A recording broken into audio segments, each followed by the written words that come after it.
नमस्कार। हिंदी की पाठशाला यूट्यूब चैनल में आप सबों का स्वागत है। ना गुर मिलया ना शीश भया, लालच खेलया दाव, दुनयू बूढ़े धर्मय, चढ़ी पाथर की नाव कबीरा, चढ़ी पाथर की नाव। तो इसमें गुर यानी कि गुरु, मिलया न शीश यानी कि शिष्य, भया माने बना, लालच खेलया दाव, लालच यानी कि लोभ लालच, खेलया माने खेला, दाव यानी कि जुआ में जो बाजी होती है वह दाव है। और दुनियों माने दोनों, बूढ़े माने डूबते हैं, धर धर यानी कि जो है मझधार, नदी की जो धार की जो मझधार होती है बीच नदी में, वो हुआ। चढ़ी पाथर यानी कि पत्थर की नाव, बोट। तो अब इसका संदर्भ है कि प्रस्तुत साखी निर्गुण काव्य धारा के श्रेष्ठ संत ज्ञानाश्रयी कवि कबीरदास जी द्वारा यह रचित है और श्याम सुंदर दास जी द्वारा संपादित कबीर ग्रंथावली के गुरुदेव को अंग से यह साखी ली गई है, से उद्धृत है। अब इसका जो है प्रसंग है कि ढोंगी गुरु, पीछे हम लोग पढ़े कि दोनों एक दूसरे को कुएं में ढकेलते हैं, तो वैसे ही यहाँ पर दोनों डूबेंगे भवसागर में। तो अगर ढोंगी गुरु मिल जाए तो वह ढोंगी गुरु अपने ही साथ साथ शिष्य को भी मझधार में डुबो देता है। अब इसका सरलार्थ और व्याख्या होगी कि कबीरदास जी कहते हैं कि न तो योग्य गुरु ही मिला और न जो है ज्ञानाभिलाषी या ज्ञान प्राप्त करने को उत्सुक योग्य शिष्य ही मिला। और गुरु और चेला दोनों जो है धूर्त रहे। गुरु अपना जो है दाव खेलते रहा कि हम जो है चेला बनाए, और शिष्य कि मैं गुरु बना लिया हूं। तो इस भांति दोनों लालच के वशीभूत रहे और अपने अपने दाव खेलते रहे, यानी कि अपना स्वार्थ साधने के प्रयास में रहे। तो इस भांति एक दूसरे को, यानी कि गुरु शिष्य को धोखा देते रहा और शिष्य गुरु को छलते रहा।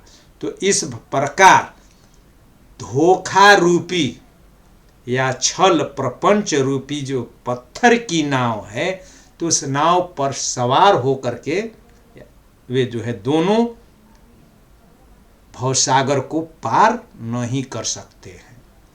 यानी कि जो स्वर्ग और मृत्युलोक के बीच जो भवसागर पड़ता है, उस भवसागर को वे पार नहीं कर सकते हैं। दोनों को मझधार में डूबना अनिवार्य है। तात्पर्य वे अपने लक्ष्य तक नहीं पहुंच सकते हैं। और लक्ष्य क्या है? परम सत्ता को प्राप्त करना। तो परम सत्ता उनके लिए दुर्लभ ही नहीं बल्कि नष्ट कर देने वाला होगा, अगर दोनों के बीच लालच अगर हो, लोभ हो, स्वार्थ हो और धूर्तता हो। तो न तो गुरु को लालची होना चाहिए और न शिष्य को स्वार्थी होना चाहिए। वहां पर परस्पर एक दूसरे के प्रति समर्पण होना चाहिए। गुरु में ज्ञान देने की ललक होनी चाहिए, तो शिष्य में उस गुरु के द्वारा दिए गए ज्ञान को ग्रहण करने की उत्सुकता होनी चाहिए, समर्पित होना चाहिए। अब इसका जो है विशेष, तो विशेष में गुरु और शिष्य दोनों में ही अपने अपने ढंग की योग्यता आवश्यक है।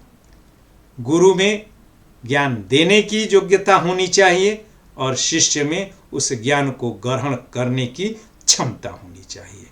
दोनों के बीच लोभ की भावना नहीं होनी चाहिए, स्वार्थ की भावना नहीं होनी चाहिए। लोभ की भावना से गुरुत्व और स्वार्थ की भावना से शिष्यत्व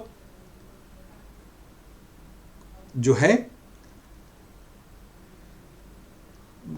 लांछित होता है। इस भांति गुरु में लालच और शिष्य में स्वार्थ दोनों ही व्यर्थ हैं और हानिकारक है। अब यहाँ पर पत्थर की नाव में जो है, पत्थर की नाव है, यह एक जो है व्याख्या भी है और व्याख्या इसकी व्याख्या की आवश्यकता भी है और साथ ही यह एक जो है मुहावरा भी है। पत्थर की नाव पे कोई भवसागर को पार नहीं कर सकता है। नाव तो पत्थर की नाव नदी को पार नहीं करा सकती है। तो यहाँ पर इसमें जो है दोहरी व्यंजकता है। एक तो जो है जड़ पत्थर जड़ मति का सूचक है, यानी कि जड़ता का जो है सूचक है, और दूसरा प्रकृति के विरुद्ध व्यवहार करने के विरुद्ध है। पत्थर की नाव चलाना प्रचलित मुहावरा ही है और पत्थर की नाव का बहुत ही अर्थगर्भित प्रयोग हुआ है। पत्थर की नाव चूंकि वह तैर नहीं सकती है, इससे कोई जलाशय, सागर या भवसागर आदि को पार नहीं कर सकता है।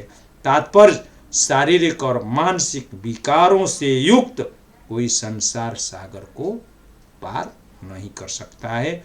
उसका डूबना नितांत आवश्यक है। और चौथी विशेषता इसकी होगी कि ढोंगी गुरु शिष्य की उपमा, ढोंगी गुरु और शिष्य की उपमा पत्थर की नाव से करने के कारण इसमें उपमा अलंकार है और दाव और नाव में व की आवृत्ति होने के कारण अंत्यानुप्रास अलंकार है। बहुत बहुत धन्यवाद। इसको ध्यानपूर्वक जो है देखना है और लाइक, शेयर और सब्सक्राइब करना है और अपने मित्रों से करवाना है। अगर कहीं कोई परेशानी हो तो कमेंट्स के द्वारा या फोन करके शंका समाधान कर लेनी